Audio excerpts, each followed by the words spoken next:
Hello, હું નિકિતા.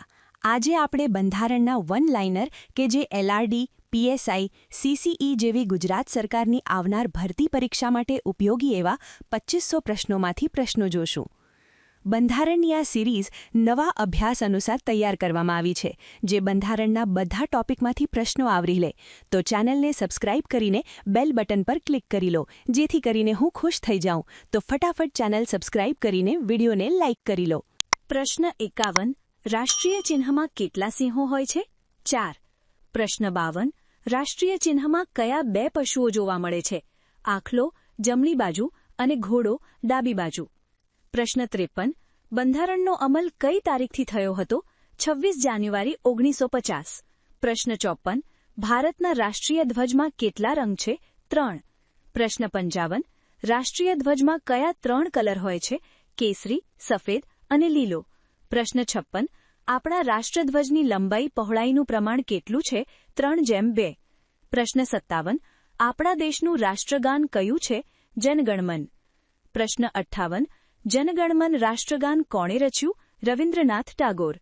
પ્રશ્ન 59. રાષ્ટ્રગાનનો સ્વીકાર ક્યારે થયો હતો? 24 જાન્યુઆરી 1950. પ્રશ્ન 60.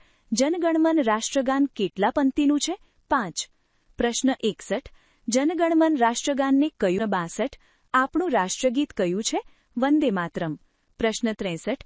વંદે માતરમના સર્જક કોણ છે? બંકિમચંદ્ર ચેટર્જી. પ્રશ્ન 64. વંદે માતરમ કયા પુસ્તકમાંથી લેવામાં આવ્યું છે? આનંદમઠ. પ્રશ્ન 65. સૌ પ્રથમવાર વંદે માતરમ ક્યારે ગવાયું હતું? 1886. પ્રશ્ન 66. કાનૂન બનાવવાની સત્તા કોને છે? સંસદ. પ્રશ્ન 67. સંસદમાં ખરડો રજૂ કરતા પહેલા કોની મંજૂરી લેવી પડે? સ્પીકરની. પ્રશ્ન 68. અનુસૂચિત જાતિ જનજાતિની યાદીમાં વધારો કે ઘટાડો કરવાની સત્તા કોને છે? સંસદ. પ્રશ્ન 69. વટહુકમ બહાર પાડવાની સત્તા કોને છે? રાષ્ટ્રપતિ. પ્રશ્ન 70.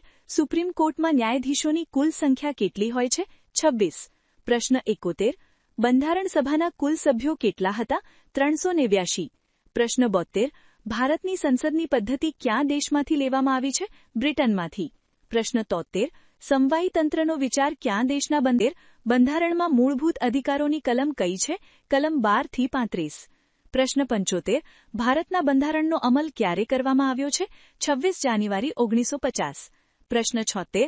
બંધારણના કયા સુધારા દ્વારા મતદાનની વય 21 વર્ષમાંથી ઘટાડીને 18 વર્ષ કરવામાં આવી છે? 61માં. પ્રશ્ન 77. રાષ્ટ્રપતિ રાજ્યસભામાં કેટલા સભ્યો નિમણૂક કરવાની સત્તા છે? 12. પ્રશ્ન 78. લોકસભામાં ગુજરાતની કેટલી બેઠકો છે? 26. પ્રશ્ન 79.